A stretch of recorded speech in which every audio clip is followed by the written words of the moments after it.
It's my absolute pleasure to invite you all to enjoy today's Inner Space Covent Garden talk.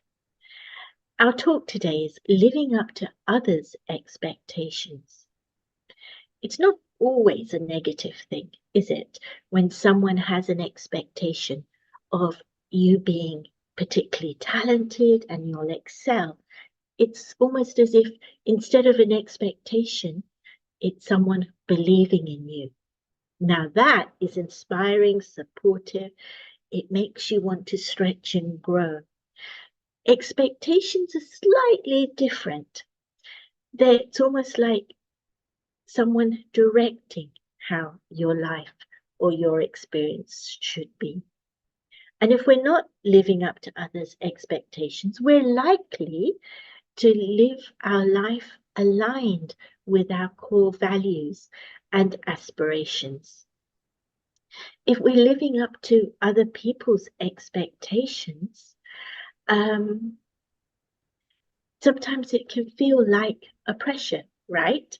And there's a feeling of it should be like this, and you feel that weight. So if we want to live our lives as we wish, according to our core values and aspirations, and not according to other people's expectations, we might find that we disappoint others. We might even feel disliked for not living up to their expectations. So how do we navigate where we don't disappoint others, we don't produce dislike in their heart for us, but we can still live with our core values, our aspirations, and meet others on a level playing field? So we've asked our speaker, Esperanza Santos, who's joining us from Spain, Seville specifically, to share her insights on how to live with others without expectations. Esperanza is going to be sharing with us for roughly 40 minutes, and then she'll do a guided visualization, which will help you settle those thoughts and ideas in your heart and in your mind so that you can take them forward in your activities from tomorrow. After that, she will take your questions. So please send in your questions via the question and answer link or the chat, and I will take those questions and put them to Esperanza on your behalf. Esperanza, over to you. Thank you. Thank you so much, Artie, for your introduction and this sweet conversation we have just had. Good afternoon to everyone. I cannot see you, but I can feel you. And thank you for your patience beforehand with my English accent, hoping you can understand me well. Well, living up to others' expectation is something we do very often, even unconsciously, because we want to have good relationships, and sometimes we can fall or kind of fall in this to be pleasant to others. But let's start in our mind, because it's where everything starts. What does our mind create with when our expectations are not fulfilled, or we realize we have not fulfilled others' expectations? We need to talk to our mind, because our mind is very intelligent. Do we know this? You say one line to your mind, and your mind will say 3 lines more after that. So we need to be ready for the answers for the rest of the 3 lines to be able to give the right answers to all this crying that goes inside. I would like this to be like that, or I'm not fulfilling the wishes of others, whatever. But this is how I become master of my mind, keeping beforehand the right answers.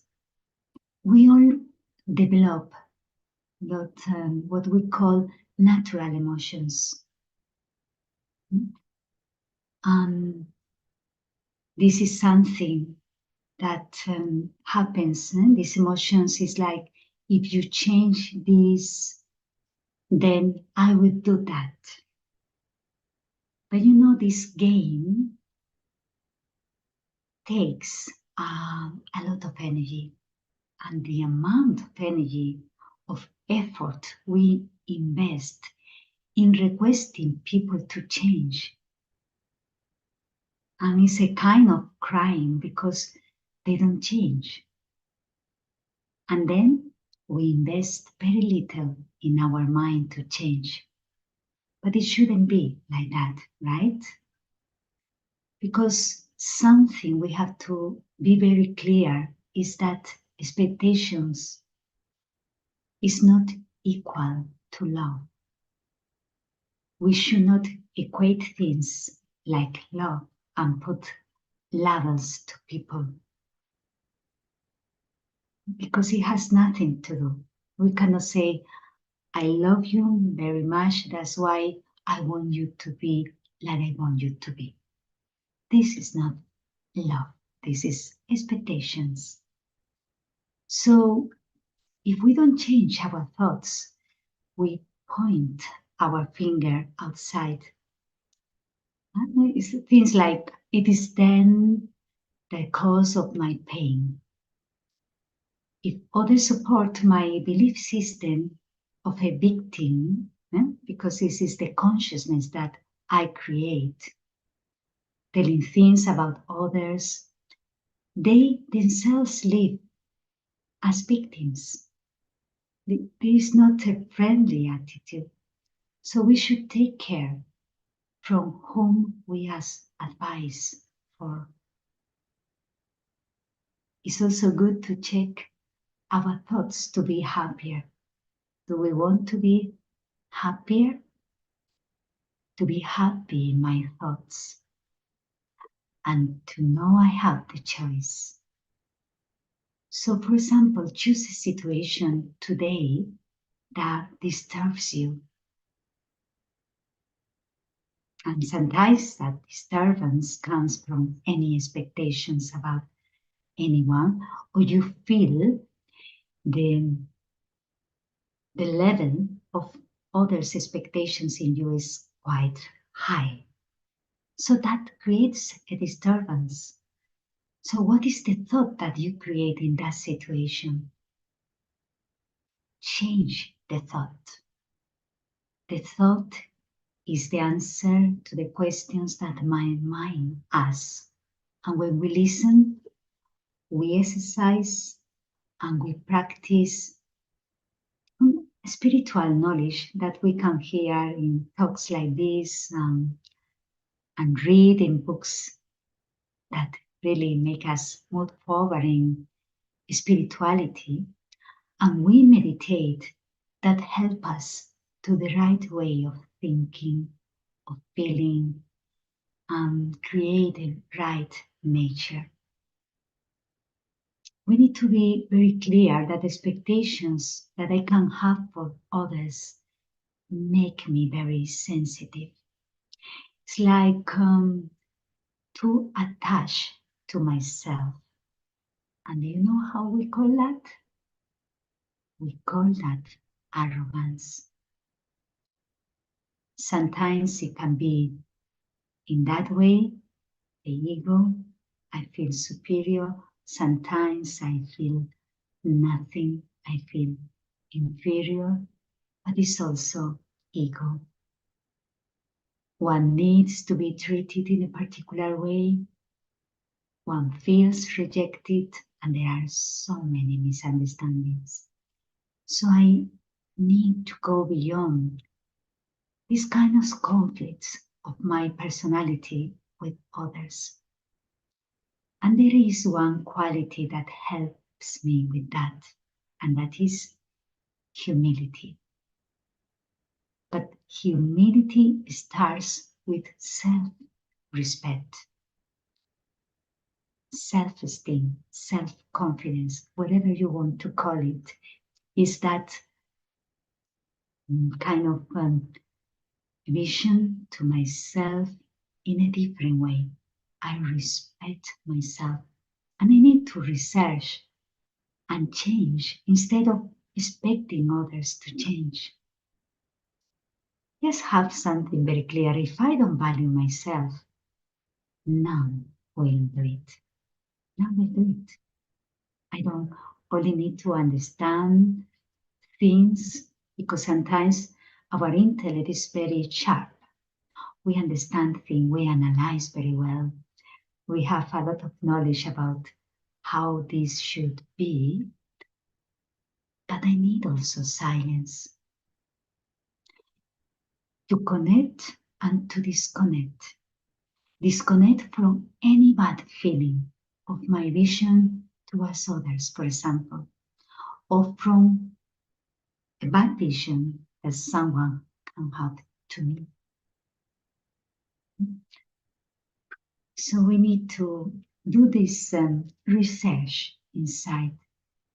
And sometimes we become a kind of unconscious, unaware. How do we know we are unconscious? We feel fear because of this lack of understanding, too much attached to something, and then the fear of losing it. Either a person, either a thing, either a role, whatever. Either an idea, you can be attached to an idea, and it's my idea. And then if someone copies, you feel afraid. And also you can be unconscious when we blame others. We complain about others, even we complain about ourselves, right? So these are ways we become unconscious. How to be conscious again. How to be really myself, not living with the desire of results because you want to preserve your image in front of others. If you want to be treated in a specific way, treat yourself in that way. Don't expect others treat you because this thought someone has to make you happy or has to give you much love. It's an expectation that provokes emotions and gives you sorrow.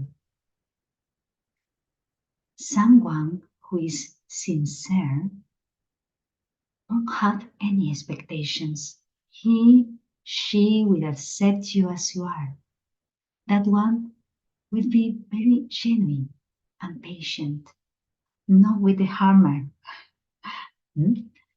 But if that person needs to tell you something to improve, and we are grateful that someone can tell us something that I didn't realize I really can change something or improve. They will always tell you in front of you, never behind you.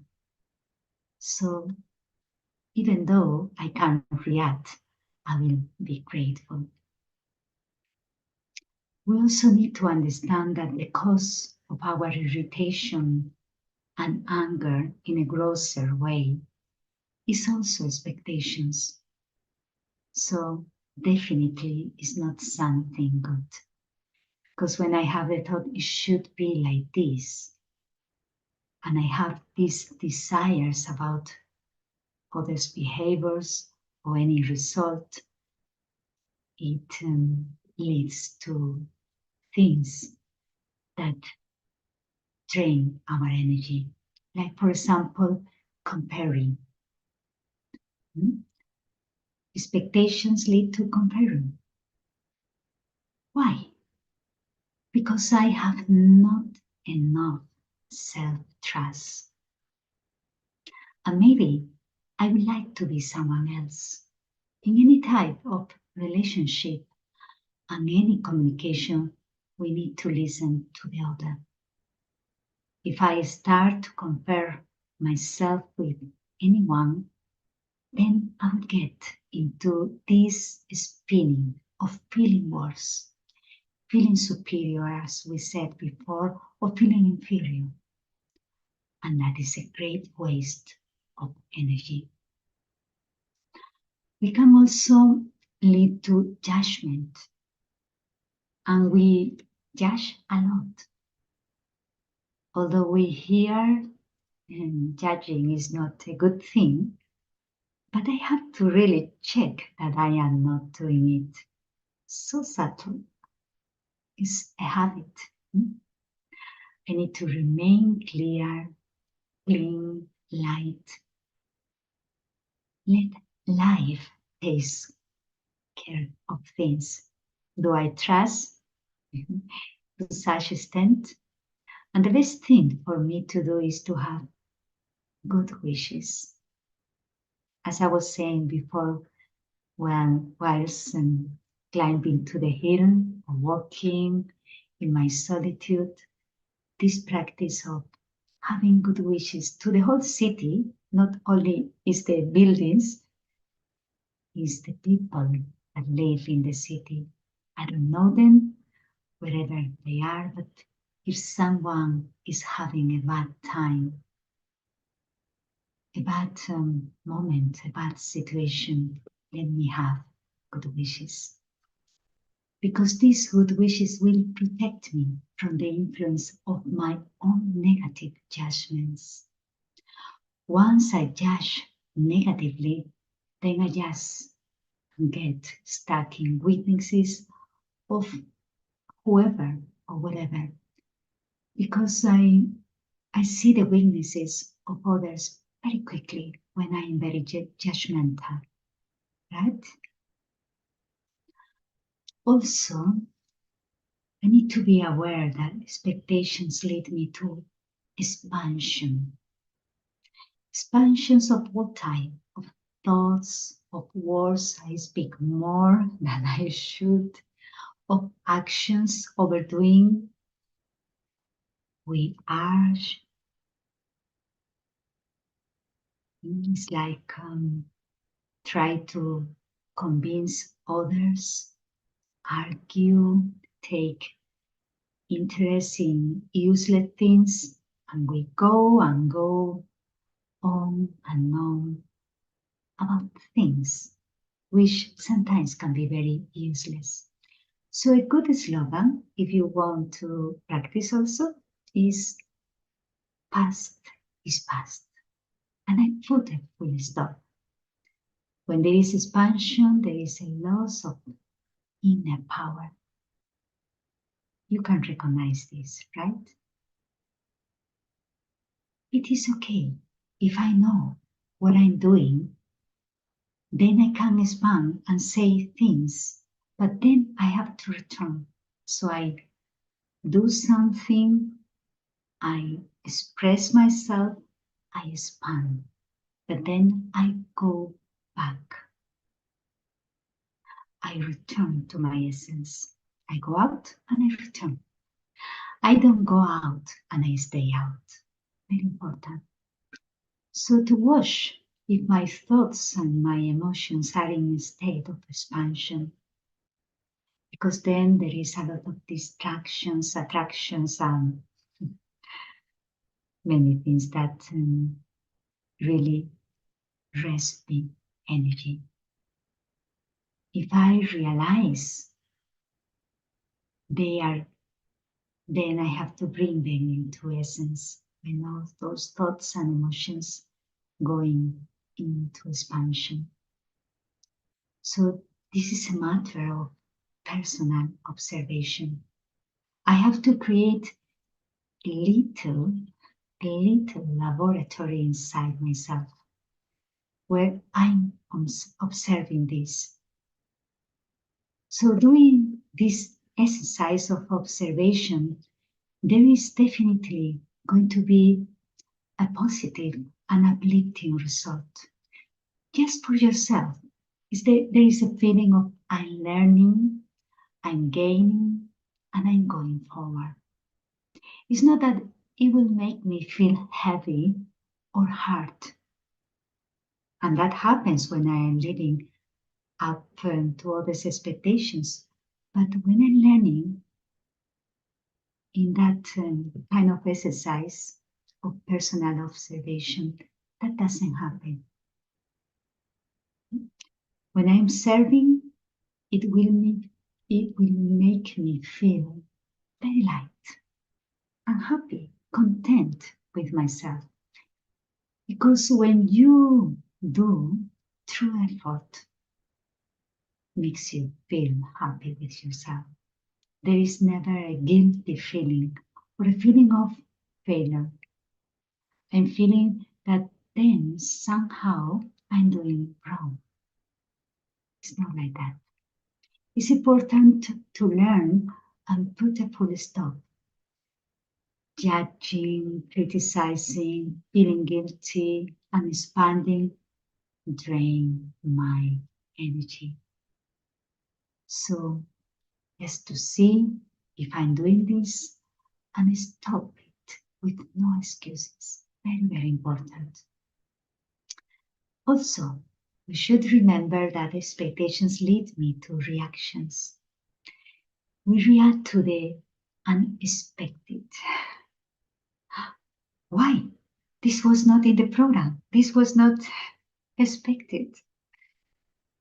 And sometimes we react even to the expected. But where does reaction comes from? When you understand where it is coming from, it gives the motivation and strength to finish it. The first reason is ego. I am reacting because of ego. It's not going my way. So there is a reaction, no? Doesn't she or he understand? Why are they doing this? These reactions, using these words, should, good, are all these types of reactions, right? So it is my own ego. I am holding on to very strong opinions. And the more opinions I have, the more comments I'm going to make. We are encouraged to give our opinions, of course. It's not good to suppress, but also the other stream, about having an opinion about everything and wanting an opinion to be heard about everything is also just as bad. Because a very opinionated person will be reacting all the time. And that is also an ego. A reaction also comes from a very deep expectation of something or someone. It doesn't happen, so of course I'm going to react. As soon as I start to react, I lose my inner spiritual compass that is guiding me to freedom, to peace, and self-worth. I have to be very patient.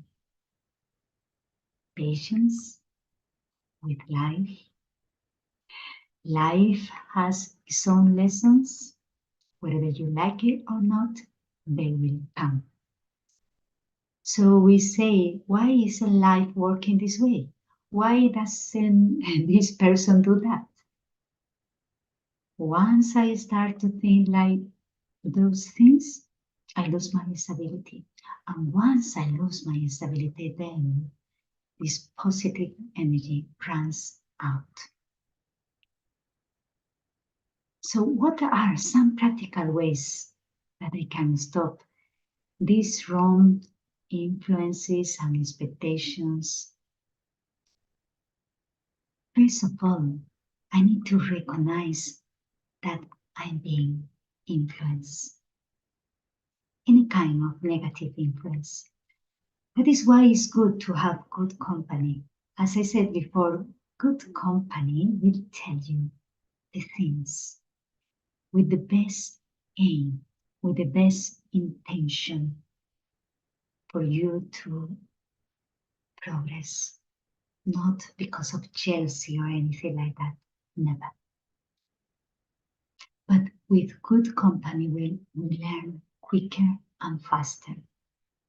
This is why it's good to really share things with people who are mature in spirituality, no? Let's say like that.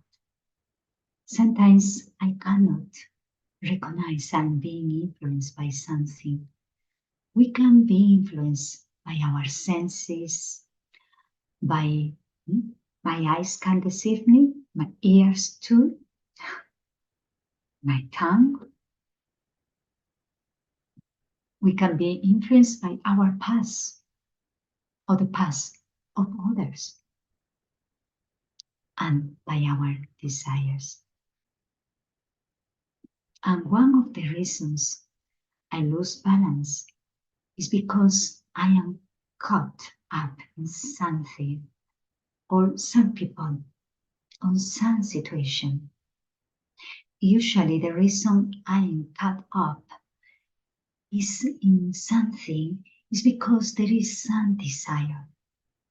And of course the desires always camouflage very well in the name of mercy, compassion, in the name of this, in the name of that. But it's causing me to feel shaky or irritated or hopeless without me even knowing the cause. Then I understand that there is something inside me that I'm not seeing, and I want to be able to see it. So first thing to recognize I'm being influenced. If I'm to be a cooperative friend to someone, when I see them being influenced the way I do, it has to be very kind. I should not be, like I said before, with a hammer. I need to be kind. Kindness always wins in every situation.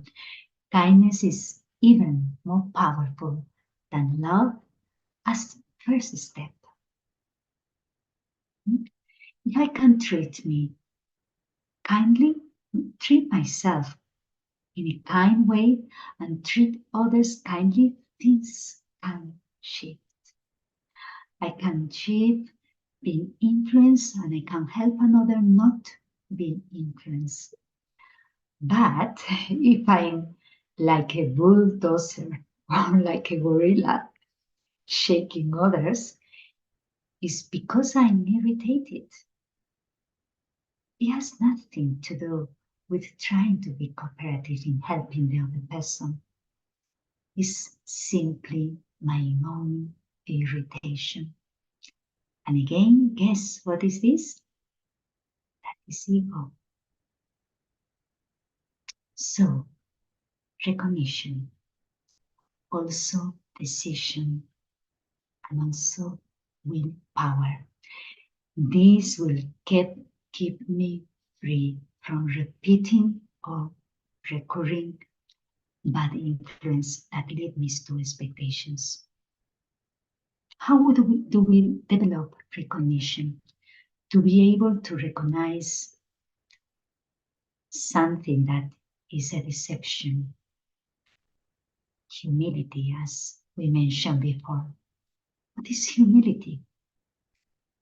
I'm making a space for other possibilities. another way of looking at it, another way of understanding it. When someone has humility, then their level of recognition also increases. But also I need decision power. What is this? After recognition, I'm now making a decision how I want to be. Do I want to be sometimes happy, sometimes sad, sometimes good, sometimes bad? Whatever aim I decide, then that is the effort I'm going to make. I will make good decisions for my own well-being when there is that desire to keep my dignity.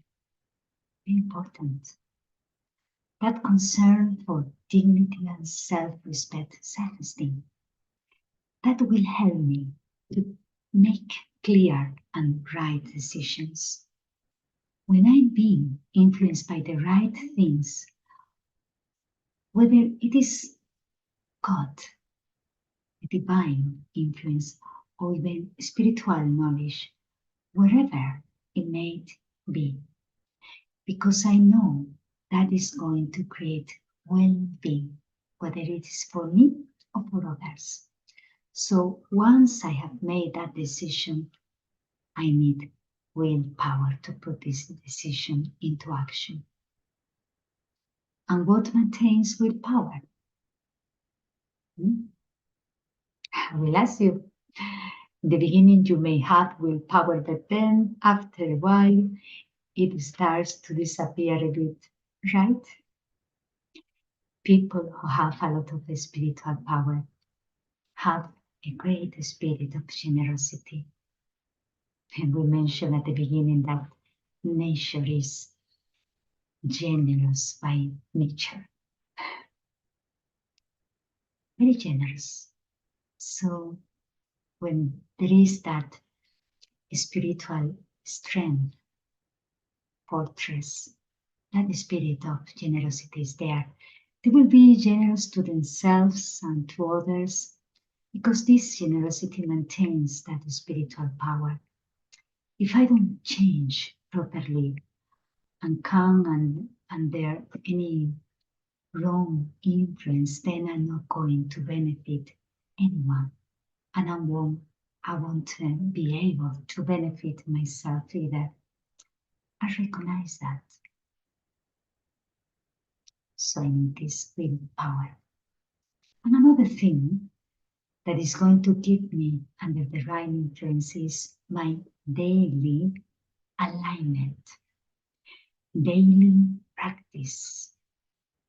Basically, daily alignment is to the aim.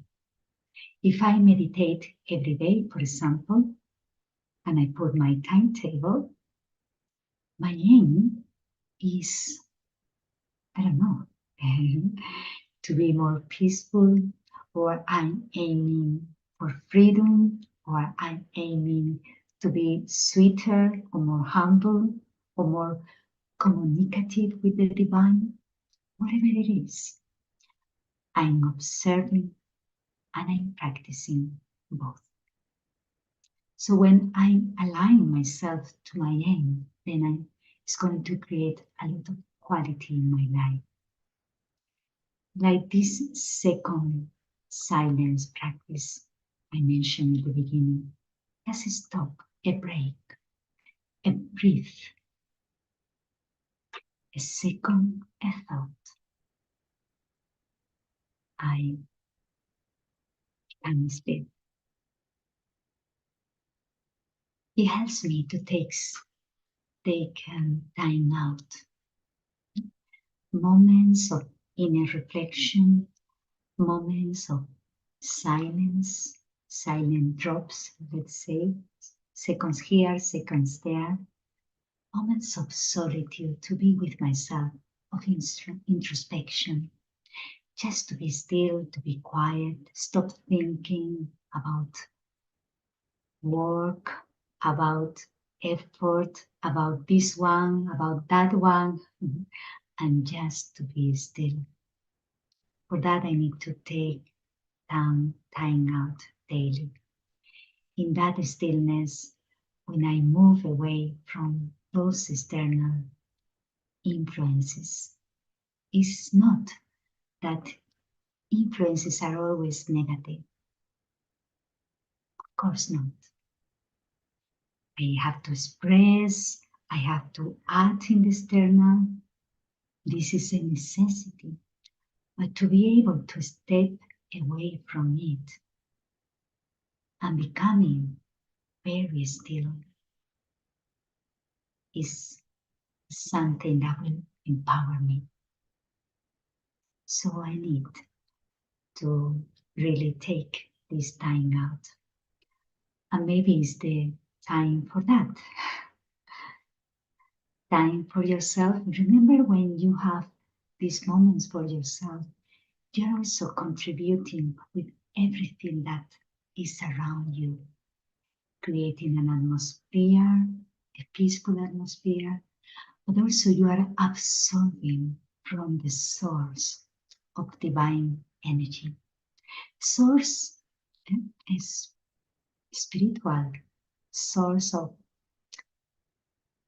happiness, of peace, of love, supreme source. And you feel like a current of energy. With so many thoughts, with so many expectations, our energy runs out. So we need to connect with the supreme source, with the divine, to really recharge the self. So moments like that will make a difference. Thank you.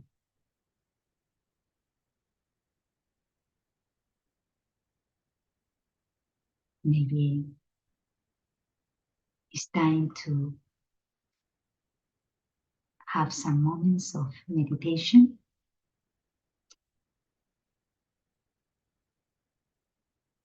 So just wherever you are sitting, let the body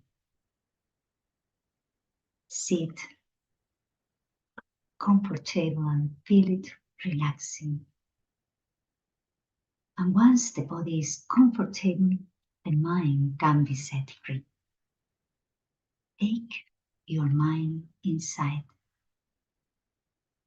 and visualize a spark of light, a point of concentrated energy here in the center of your forehead. As you focus on this spark, think of your spiritual identity as a being of light. I am a being of light.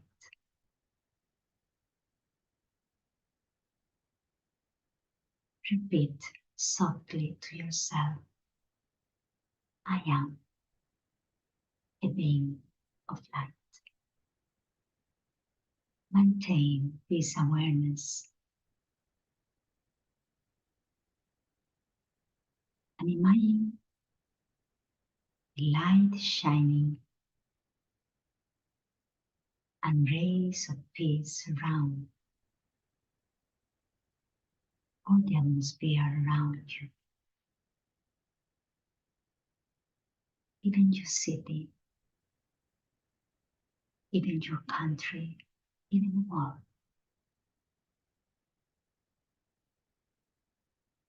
This is my time with myself.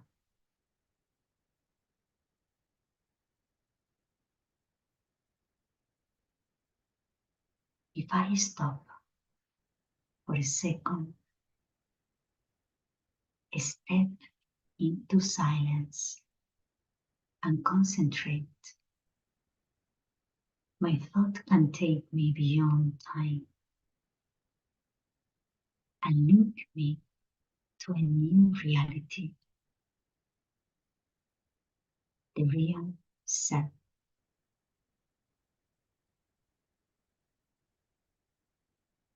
I, the soul, experience the original goodness of the self and the original permanent goodness of the divine.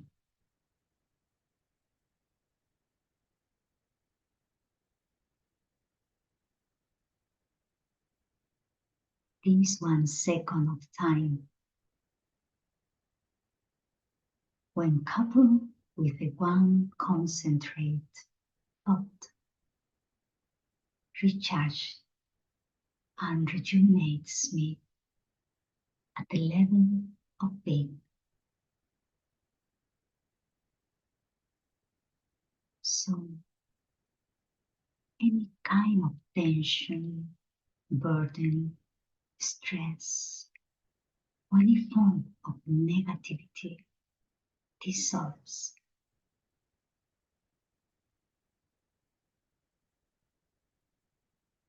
Breathe in.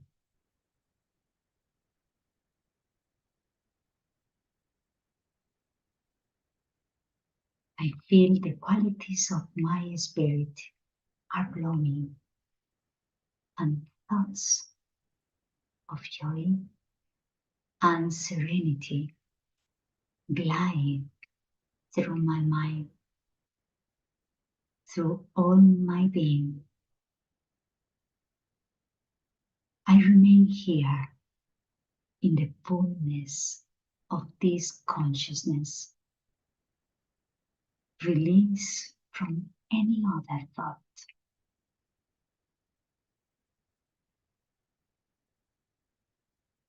My only awareness is of myself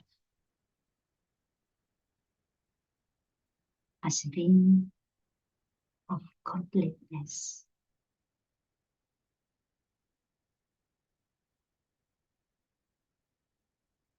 I am forever serene.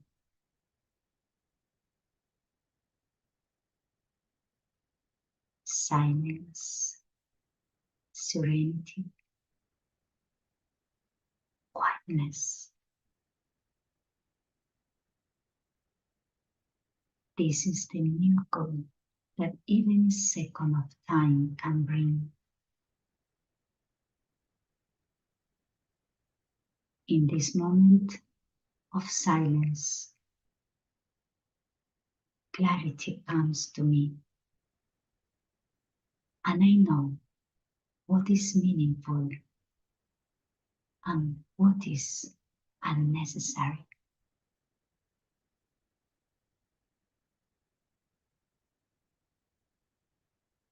In this moment of silence, myself knows that it needs no rush.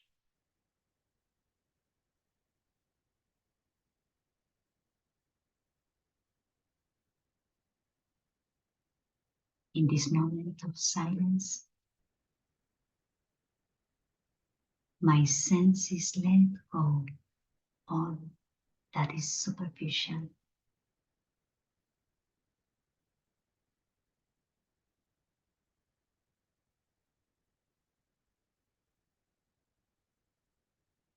In this silence,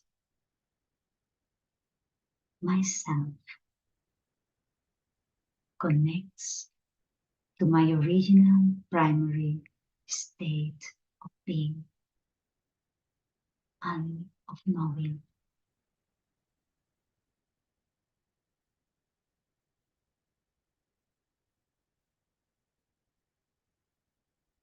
In this moment of silence, myself is again authentic and free.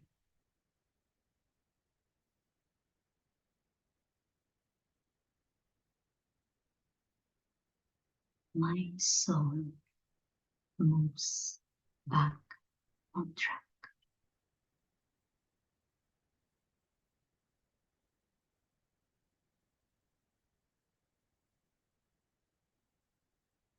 When you are ready,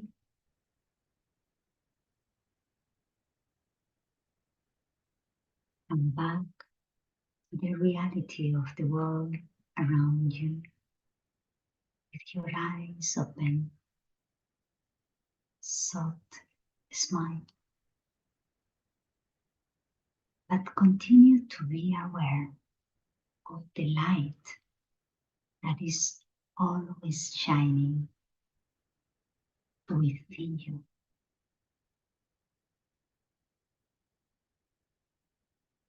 Thank you.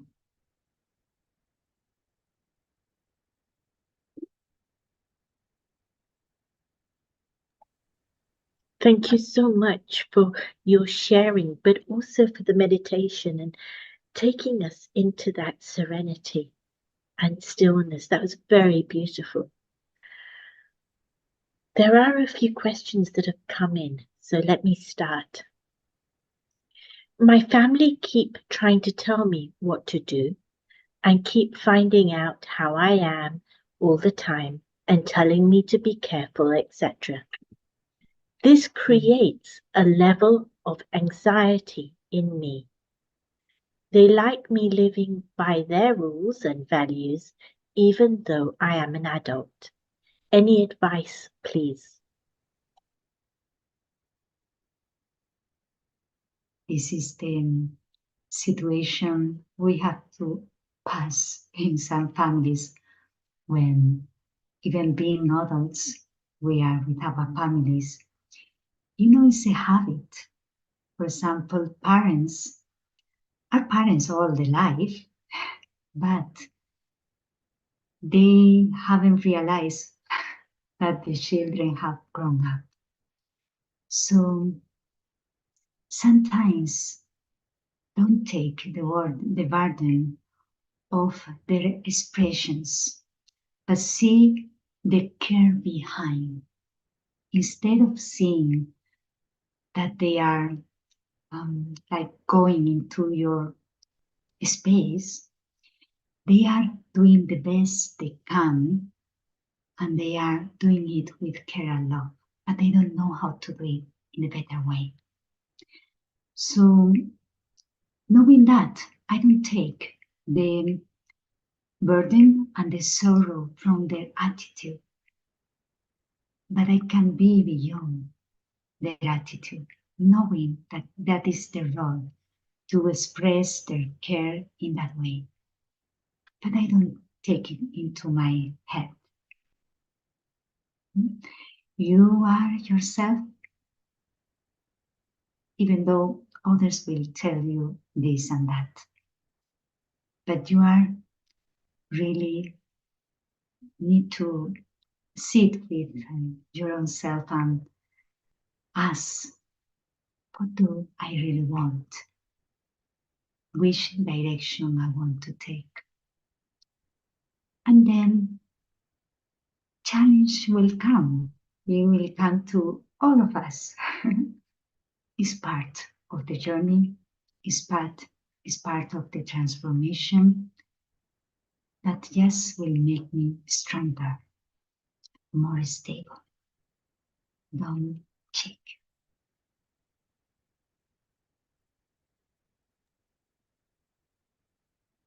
Thank you. What advice can you give to those who are always made to feel guilty by their parents for not living up to their parents' expectations?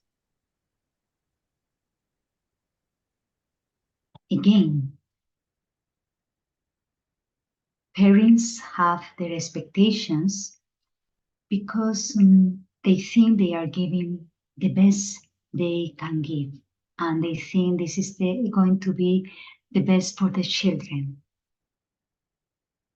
But we all have been children, parents have been children, and they forget at the time that they took their own decisions. So just to keep that in mind and never keep it like resentment, but forgive. Forgive their way of doing things because it's the way they know how to do it. If maybe you explain to them with love, but they have to realize it themselves. But becoming angry or react is going not to solve the problem. But just forgive, gratitude, and keep moving forward. It's very important not to keep that inner resentment, because that will really hurt me inside. Very important.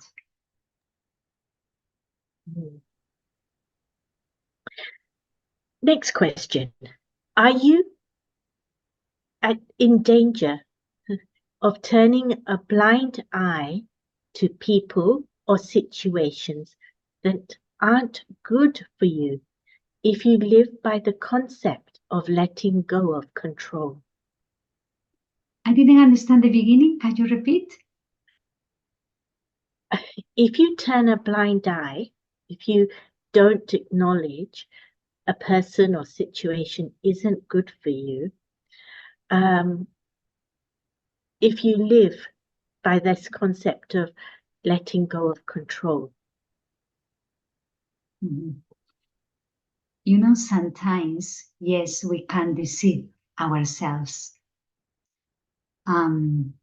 Be content that in case of deception.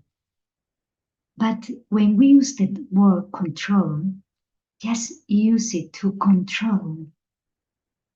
Be master of yourself. It's like I have lost my inner seat of self-respect and self-confidence. So this is the only control I need to regain.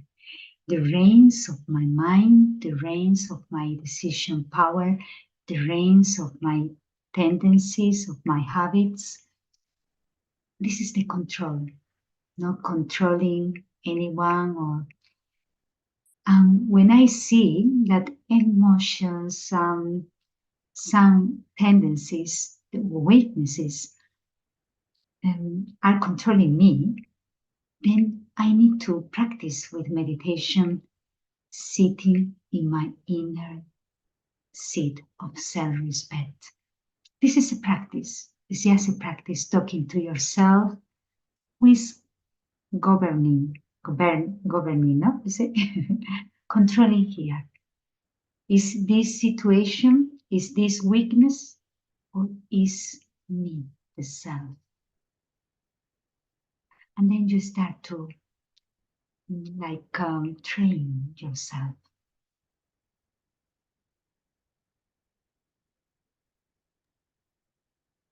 Thank you. What about when people are nasty and stop speaking to you when you don't do what they want you to do? But you see them daily and they may be a work colleague, for example. How do you handle that situation? Oh, I thought that only happens to me. So it's good I feel companions that also happen to them. This will always happen. Don't see a nasty person. See a being that doesn't know how to deal with something inside. Sometimes it's their own emotions, their own an ability to deal with something that worries them or that makes them feel hopeless. So the way to react is to be unkind to others. So when I see that, I change my vision. I have a more merciful and compassionate vision.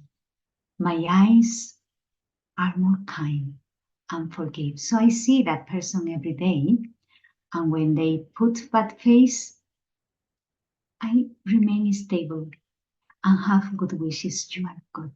You are good. Don't say with words, with thoughts.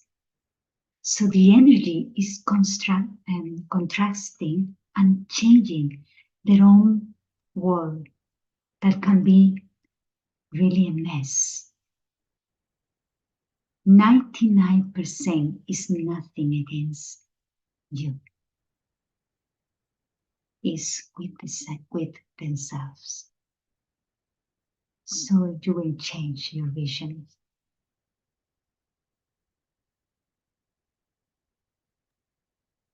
Very interesting. Next question. You mentioned the past is the past and to apply a full stop.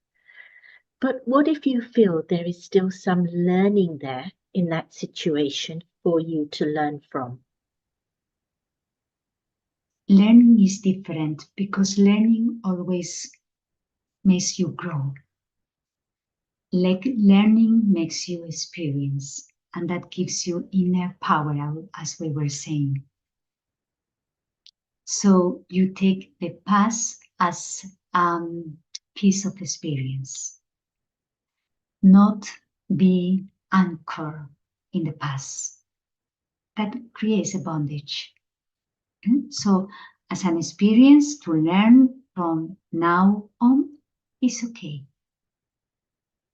But as a memory that I get stuck and I cannot see the opportunity and chances of the present is a waste because past is past.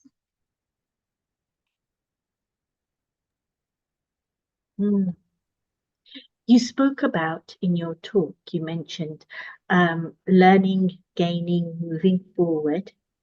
Can you talk a little more about this? Because I still have expectations of myself, and when I don't live up to that, I feel guilty. So perhaps you have more tips for me. I also mentioned we need to be very patient with ourselves in this moving forward journey. Why? Because in a journey there are surprises. There are ups and downs, hills, and when you are coming up, then you don't know what is the next scene when you are going to face. So life show us many scenes and lessons through others, through situations, and some of them I need to learn them. I need to pass through them. Yes, oh yes, is life, and each one will face different situations for because they come. It's not that you cannot, but if you don't believe in yourself, then it's like it's too much. And sometimes the situations or the lessons put you your back on the wall. So it's like you don't have much option. But when your awareness or your consciousness change, it's like this will make me move forward. This will make me grow. It's like a wave. Eh? A wave can drown you, or you can do surf with the wave and enjoy. It depends how you take it. So let's take it in the best way. And this is the last question. Perhaps you have some insight that will help this person.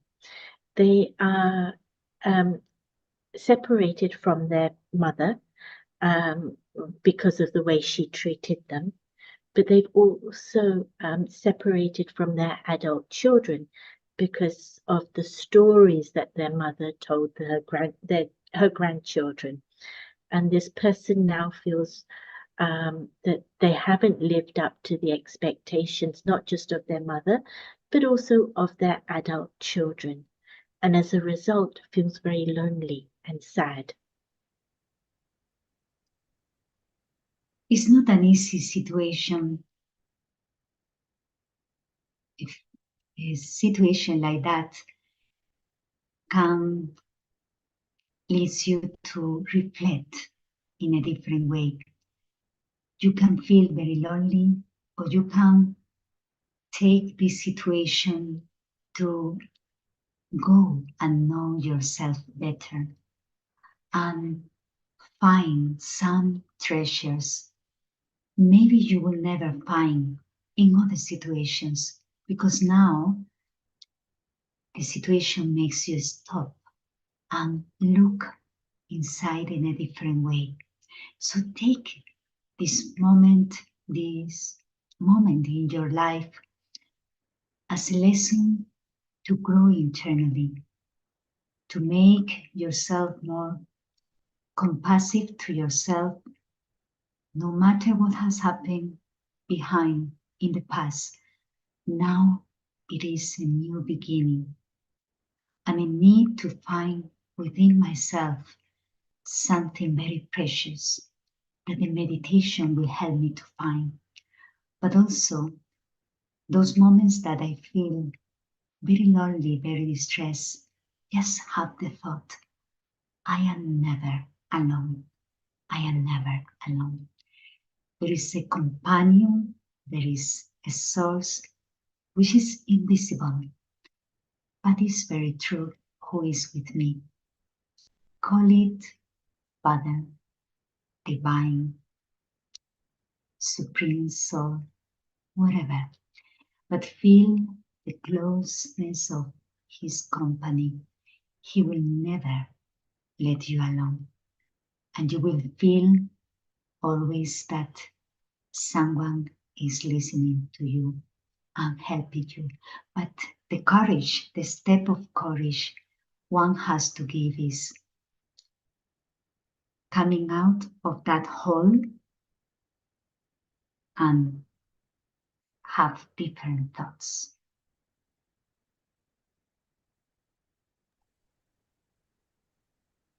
Esperanza, thank you so much for spending an evening here with us in London, with your gentle wisdom, but deep insight and experience that you refer to. So thank you so much.